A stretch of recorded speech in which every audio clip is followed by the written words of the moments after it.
A todos os ouvintes da Universidade FM, eu sou Bosco Arruda, professor titular aposentado do Departamento de Engenharia de Produção da Universidade Federal do Ceará, e este é um programa de iniciativa do Sindicato dos Docentes das Universidades Federais do Estado do Ceará, DUFS, cuja diretoria de assuntos de aposentados eu tenho a honra de ter assumido na gestão 2023-2025, chapa a DUFS nas lutas. O programa Vivenciando a Academia, Histórias Marcantes nas Universidades Federais do Estado do Ceará, objetiva entrevistar docentes aposentados ou com tempo de aposentadoria, mas ainda na ativa. Pretende-se que os relatos de histórias marcantes nas universidades federais, tanto o UFC como o UFC Cariri como o Unilab, demonstre a importância dos trabalhos de docentes nas universidades públicas e gratuitas no desenvolvimento de suas áreas de especialização e nos setores nacionais das ciências básicas, tecnológicas, de saúde e humanas, principalmente no que concerne ao desenvolvimento regional.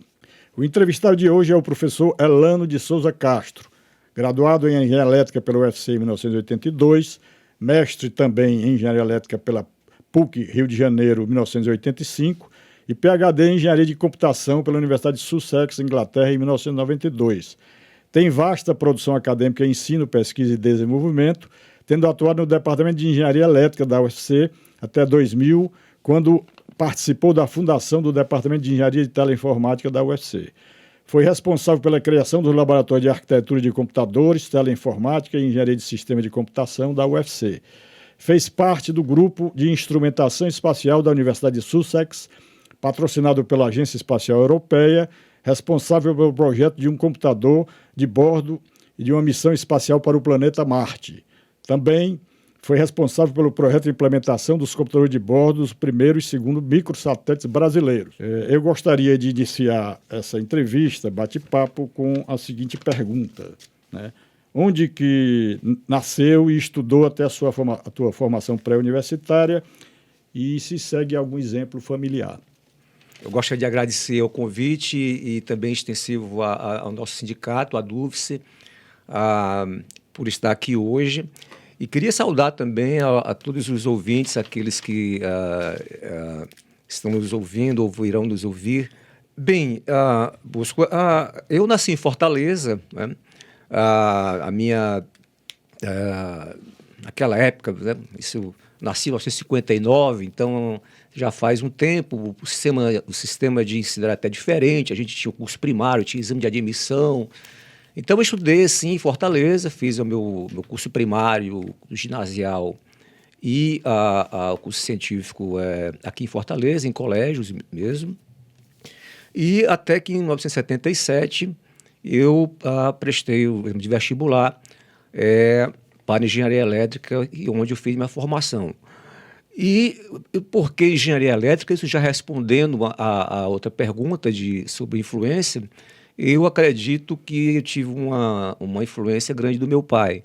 Meu pai era técnico em eletrônica e telecomunicações, era radioamador naquela época, inclusive, que a gente conversava sobre isso, onde eles construíam seus equipamentos, né, nessa década de 40 e 50. E eu, desde novo, eu via trabalhando e mexendo em eletrônica, e eu comecei ainda novo a mexer nessas coisas, rádio a válvula. Tinha um rádio a válvula que escutava os Beatles, né? A BBC de Londres, né? Esse final dos anos 60, por aí, né? Então, sim, foi a minha grande influência profissional e porque eu segui engenharia elétrica, né? E você foi influenciado por algum professor ou professora? Então, tive na universidade, na engenharia elétrica, nós tivemos um grande professor, o professor Augusto César Gadelha. O nosso curso era um curso, na época que eu entrei, era um curso que não tinha sido reconhecido ainda, estava no início, minha turma foi a 4ª turma. Mas nessa época que eu entrei, tivemos a sorte de ter o professor Augusto César. Ele era cearense, mas a vida dele acadêmica era fora do Ceará, muito conhecido na PUC do Rio, né, prestigiado. E ele, por alguma questão particular, ele passou um tempo em Fortaleza e foi nosso professor nessa época. E foi um professor que influenciou muito, né? Porque ele tinha não só, digamos, essa visão acadêmica, que na nossa época nós não tínhamos ainda curso de pós-graduação, então nossa visão era mais de graduação. E ele nos abriu assim esse mundo da importância de nós também termos esse pensamento das questões científicas, de como que nós poderíamos então influenciar o mundo com conhecimento. Muito bem. E como é que você avalia a tua contribuição e da equipe com que você trabalhou no desenvolvimento da sua área acadêmica e nos campos de pesquisa do ensino e da extensão? Eu sempre tive, digamos assim, uma consciência de que nós, como dizia o John Lennon, né, naquela frase, né, um sonho que se sonha só é apenas um sonho que se sonha só, né? E um sonho que se sonha junto é realidade, não é? Da importância, portanto, de nós trabalharmos em equipe, né? E todos os projetos e talvez se tive alguma conquista, digamos assim, isso foi devido exatamente ao fato de estar trabalhando em equipe. E, portanto, digamos, essas conquistas que tivemos foi por conta disso, né? E por isso mesmo que eu avalio, tomando aqui mais ou menos assim, lembrando de tudo isso, eu acho que está do ponto de vista da formação de recursos humanos, porque todos os projetos, tivemos projetos muito importantes, realmente. Nós começamos aqui no Ceará o desenvolvimento de projetos de círculos integrados, tá? Foi no laboratório, né?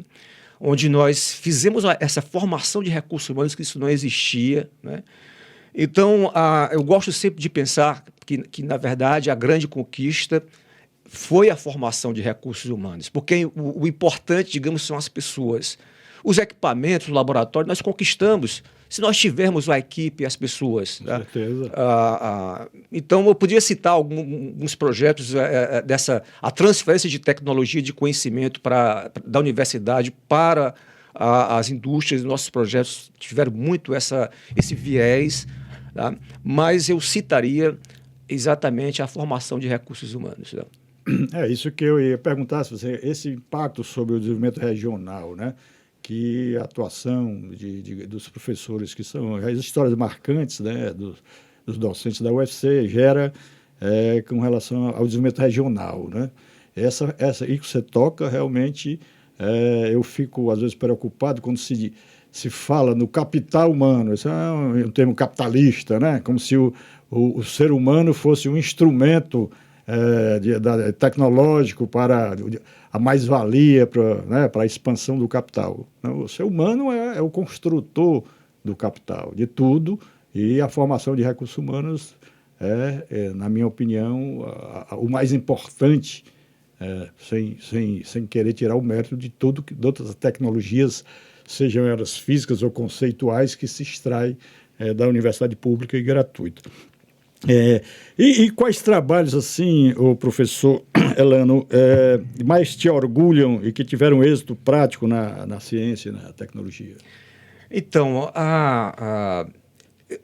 um dos primeiros projetos que nós tivemos lá no LESC, um laboratório lá do Centro de Tecnologia, e ainda hoje o laboratório continua, foi um projeto chamado PC Multiusuário. E aqui eu estou falando no início dos anos 2000, quando tinha ainda se tinha aquela ideia da inclusão digital, né? Uhum. O hardware é muito caro e a ideia é você tentar, digamos, possibilitar que as pessoas que não tinham acesso, né, principalmente de nível socioeconômico, pudessem participar daquela revolução que estava acontecendo. E esse projeto, nós trabalhamos tanto no hardware como no software dele. Nós modificamos um computador de tal maneira que, hoje falando isso, é uma coisa simples, mas na época não era tão simples assim. Mas de tal maneira que você, só com um computador, né, você poderia ter 4 usuários, tá? Pelo menos 4 usuários, né, partilhando daquele computador. Nós modificamos de tal maneira que nós teríamos placas de vídeo, né, adicionais, placa de som. Nós projetamos uma placa de som, portanto fizemos acrescentamos hardware, isso tudo com tecnologia nacional. O computador era um computador que vinha até da IBM, mas nós modificamos essa arquitetura. E nós também modificamos a parte do Linux, que é um sistema operacional que é livre, portanto não tinha custo em princípio, para que ele pudesse funcionar assim. E, portanto, você ter uma arquitetura que era de baixo custo. Esse projeto teve um impacto muito grande, ele foi apresentado, ficou há muito tempo na biblioteca pública, ali da Menezes Pimentel, né? Ficou disponível até para os turistas, no caso, trabalhar. E nós desenvolvemos, inclusive, os móveis, o móvel para poder ficar, digamos assim, no caso, compatível com essa arquitetura. E, naquela época, nós desenvolvemos um curso de educação à distância para poder validar, né, o uso daquela arquitetura no ambiente, digamos, de inclusão digital. Então, mais uma vez, assim, não que fosse um orgulho, assim, no sentido de você se vangloriar, mas foi gratificante porque foi um momento em que a gente viu que a universidade poderia, tá, realmente devolver, né, para a comunidade, tá, um conhecimento mais em forma de algo palpável que poderia beneficiar, digamos, as pessoas. Muito bem. E como é que você acha que as políticas nacionais, estaduais ou municipais afetaram as tuas condições de trabalho? Então, novamente, assim, como eu já afirmei antes, né, para mim, assim, o aluno, a formação de recursos humanos, para mim, é o mais importante, é a nossa devolutiva enquanto professor. Tá? A razão, inclusive, no caso de nós sermos professores, exatamente no caso é do aluno. E, nesse sentido, eu percebi que houve uma retração muito grande no financiamento de bolsas, não só em nível de pós-graduação, as bolsas de doutorado e mestrado, mas também a bolsa para aqueles alunos da graduação. Mas em que período que ocorreu isso? Isso já aqui no final dos anos 20, ali de 2018, por aí, onde nós começamos, em 2017, já a partir daí, nós começamos a ver, digamos, um decréscimo grande ali do financiamento de bolsas. E isso se tornou mais grave porque nós tínhamos alunos, eu tinha aluno que ele ia para o curso, assistir às aulas, passava o dia lá, né, porque ele não tinha dinheiro para voltar. Ele contava com um almoço lá do restaurante universitário. Né? Às vezes o pessoal fazia uma cotazinha para poder o cara voltar. Então, esse cara, às vezes, tinha uma bolsa que oportunizava, digamos assim, ele poder, digamos, ter uma presença mais digna, digamos assim, dentro da universidade. E com essa retração, houve realmente, digamos, um decréscimo com esse prejuízo e, novamente, assim, a gente viu que isso impactou nos alunos e, sem dúvida alguma, digamos, no desenvolvimento acadêmico. Isso foi, me parece, toda uma coisa sofrida pela academia de uma maneira geral, nesses períodos negros que nós tivemos pós-2016, quando houve a desestabilização da República com o impeachment da presidente Dilma, né? A partir daí, pelo que eu tenho conversado e pelo que eu vivenciei, a universidade realmente, a academia deixou de ser, ter a importância considerada nas políticas públicas, a importância que ela sempre teve e deveria ter, né? Nesse caso que você está falando aí, e que infelizmente ocorreu durante muitos anos, pelo menos 6, 7 anos nesse país. Agora, que conselhos você daria aos docentes ou às docentes mais novas da universidade pública e gratuita? Bem, assim, eu não sou muito favorável à questão de dar conselhos, porque cada pessoa, digamos, é uma vida, é uma construção, mas na verdade é um ser em construção, não é nem acabado, não é?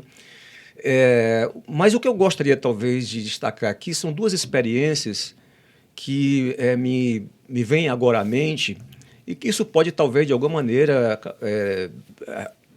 provocar uma reflexão nessas pessoas que estão começando a vida acadêmica hoje. A primeira é o fato de que da importância de nós, enquanto professores, não ficarmos fechados, digamos, à nossa área de conhecimento. Nós temos uma abertura, digamos, para outros conhecimentos, não é? É o que, digamos, talvez pode ser resumido no que hoje se chama de interdisciplinariedade. Ou uma visão maior holística ou sistêmica, não é? Exatamente isso. Né? Tem um escritor francês, né, chamado Louis Pauwels, que tem um livro chamado Despertar dos Machos, Le Matin des Magiciens, E tem uma frase dele que eu acho muito interessante, né? Ele diz, olha, mente é como paraquedas, só funciona quando está aberto, né? Então, eu acho que o professor deve ser, no caso, um ente de mente aberta. Então, ele não pode estar fechado na sua área de conhecimento, né? Então, é importante, digamos, que eu poderia passar como uma experiência, que isso é algo importante até para o aluno, ele ter abrir o paraquedas da mente, não é? E dentro da sua, não só da sua área de pesquisa, mas também do ensino, poder, digamos, dialogar com outras áreas de conhecimento, porque isso já vai, digamos, passando para o próximo nosso aluno, né?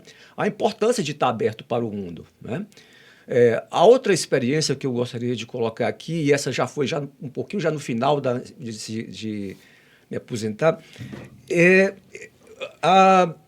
alguns anos antes de me aposentar, uns 10 anos antes, as minhas filhas entraram na universidade, né? Alunas da UFC, né? E foi interessante porque eu me vi de repente, né? além de professor, também como pai, né? de aluno que estuda na UFC. E são duas visões distintas, né? Complementares e talvez que a gente estava falando de dialética, não é? Tá? Uhum. Mas que, digamos, enriqueceram muito, digamos, a minha visão, tanto de um lado como do outro. Até porque um pouco tempo depois eu assumi a coordenação de um curso que nós tínhamos criado, um curso de engenharia de computação dentro do Centro de Tecnologia, e essa percepção me deu uma outra forma, ou pelo menos, digamos, abrir o paraquedas, né? De enxergar o aluno. Eu estava enxergando ali não mais simplesmente o aluno, mas também, digamos, os filhos de muitos colegas e de outros que nem professores são, né? Que isso, digamos, você já começa a ver, digamos, de maneira diferente. Então, eu gostaria de passar para esses professores que estão começando também, né? Imagine quando você vê um aluno, né? Esse aqui pode ser, vai ser, né? O meu filho, minha filha vai estar na universidade. Aqui, eu não estou aqui dizendo nada de ter algum tratamento, mas é uma outra forma de você enxergar o aluno. Então, seriam essas duas experiências que eu gostaria de passar, não como conselho, mas reflexões para esses profissionais. Eu também passei assim, tive filhas na universidade, né? E é interessante essa sua colocação, porque você vê a condição humana não pode ser aprisionada pela ignorância, né? O processo libertário se dá exatamente em você abrir esse paraquedas, né? E aí eu gosto muito da definição de liberdade do Rollo May, que foi um psicanalista, presidente da Escola de Psicanálise de Nova York na década de 60, quando ele disse que liberdade é a capacidade que cada um de nós tem de contribuir para a nossa própria evolução, né? E isso o motor dessa liberdade, um dos motores é a academia, são os livros, né? Que, infelizmente, as novas tecnologias estão restringindo a juventude, que fica gastando o seu tempo, que é irresgatável, né? Não se pode estocar tempo, com coisas que não enriquecem o ser humano, né? Mas então gostei muito dessa sua colocação do paraquedas, né? Que você falou do livro, você pode repetir o livro? Então, aqui uma pergunta que eu seria, era você sugerir filmes, seriados e livros que você considera que enriqueceram a tua visão de mundo, né? E que você recomendaria para os jovens e para os ouvintes de uma maneira geral. Então, eu me referi a um autor francês, que é o Louis Pauwels. O Louis Pauwels, ele é um escritor dentro daquela linha do realismo mágico, né? Do que o Garcia Marques, inclusive, é um dos representantes. E esse livro se chama, em português, O Despertar dos Mágicos. É nesse livro que ele cita, a introdução desse livro é magnífica, porque ele fala um pouco de como é que foi a relação dele com o pai dele. Então, são tantos livros assim que a gente corre o perigo, digamos assim, e eu, assim, quando a gente estava comentando antes, né, eu sou assim, um aficionado por livros, assim. A minha relação com livros, eu considero cada livro meu como se fosse um amigo, né? Um amigo que está ali, que a qualquer momento um mestre isso, que quando eu trago e abro uma página, no caso, eu estou conversando, dialogando, porque um livro ele é uma coisa interessante porque ele se transforma, né? Cada vez que você lê, o livro muda, né? A gente estava falando dos pré-socráticos, né? No caso do Heráclito, né? Que tudo está em mudança, não é? Então, assim, eu acho que qualquer leitura, digamos, que constrói, digamos, que você, digamos, que faça abrir o seu paraquedas, não é? É um livro que vale a pena, não é?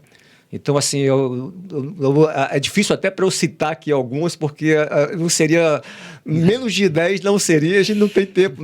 Tudo bem, realmente, mas fica essa dica, que a gente precisa realmente sair um pouco da instrumentalidade, do conhecimento utilitário, né, do cotidiano para a expansão na nossa visão de mundo, né, que vai, obviamente, moldar o nosso comportamento. E é por isso que eu acho que o Lula, um dia desse, disse que, em vez de comprar armas, vamos comprar livros, né, e que a juventude use livros e não armas, né. Então, mas aí, assim como última pergunta que eu gostaria de fazer, como é que você vê a importância dos sindicatos no que concerne à defesa dos direitos humanos e da formação de visão de mundo dos e das docentes, política, social e culturalmente falando? Então, eu acho a importância realmente, em primeiro lugar, em termos de intensidade, muito grande, porque o sindicato eu gosto muito de ver o sindicato daquela história que talvez você, Bosco, conhece e muitos dos nossos ouvintes conheçam, que era a história do pai que estava no leito de morte, né? Ele tinha 7 filhos e morava no campo. E ele chamou o filho mais novo, né? E disse, olha, você vai lá na plantação, você corte lá um pedaço lá do canavial, um tronco, né, pequenininho fino daquela árvore. E ele trouxe, né?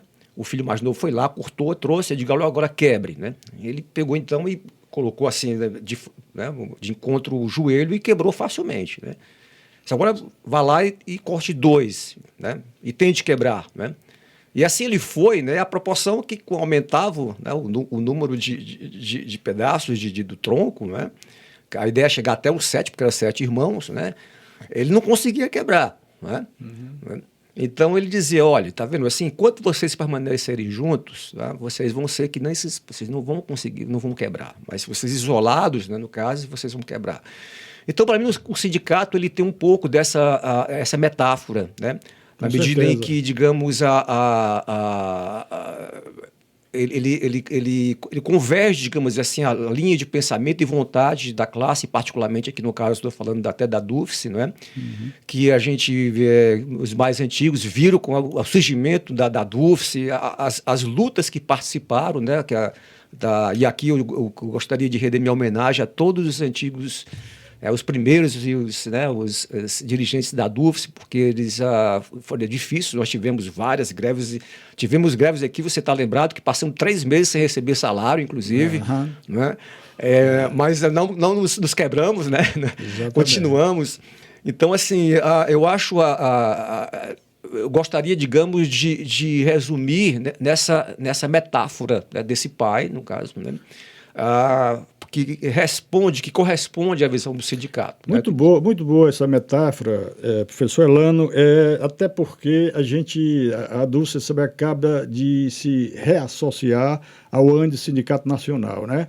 Antes nós éramos associados e algumas diretorias anteriores resolveram sair e fragilizar, que você passa de ter mais de 80 mil filiados para 2 mil e poucos. É óbvio que o que faz a força sindical é o número de filiados. E a esse propósito eu gostaria de fazer um pouco um comercial aqui da DUFS, né? Comercial é um termo meio chato, né? Coisa horrível. Né? Mas é que nós estamos exatamente numa semana que iniciamos a campanha de filiação para que os novos e as novas docentes, ou mesmo até os aposentados que não são filiados, compreendam a importância de que é preciso alguém que que nos proteja, que somos os protetores dos nossos filhos, dos nossos netos, né? Muitos deles dependem da gente. E no embate que no sistema capitalista há entre o capital e o trabalho, e que a elite dominante normalmente pende mais para o capital do que para o trabalho, é preciso que haja força sindical, né? Aí, força sindical não estou querendo falar da força sindical, que é um conjunto de sindicatos, né? Tem a CUT, né? Você tem vários, que a gente possa, como até o próprio presidente Lula falou, se unir e pressioná-lo, porque a situação num sistema republicano não depende só do presidente, depende do Congresso e depende do Judiciário, né? São os 3 poderes da República.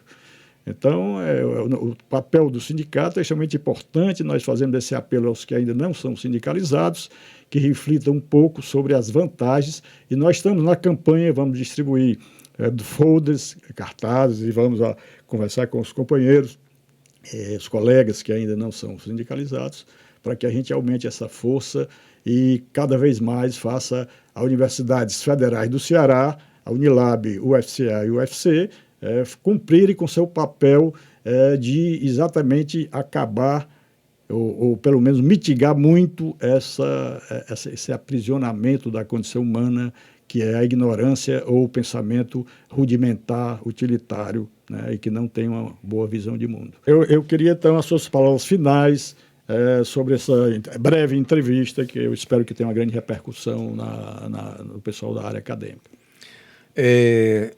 Então, professor Bosco, eu gostaria de dizer que eu me sinto honrado, né? Na verdade, primeiro de estar aqui, ter essa oportunidade. Eu me lembro aqui que quando eu estava ainda lecionando, né? Eu gostava muito de dar aulas, né? Sempre nas primeiras disciplinas e nas últimas disciplinas, né? Porque a gente estava conversando, né? O ser humano é um processo, né? Ele não é uma coisa estática, né?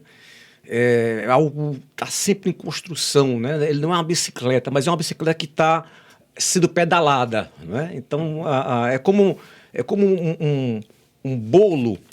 É diferente de você fazer um bolo, é diferente de uma receita, né? A receita é uma coisa estática. Agora, o fazer bolo, você não pega o fazer bolo, porque é algo, digamos, é um processo, né?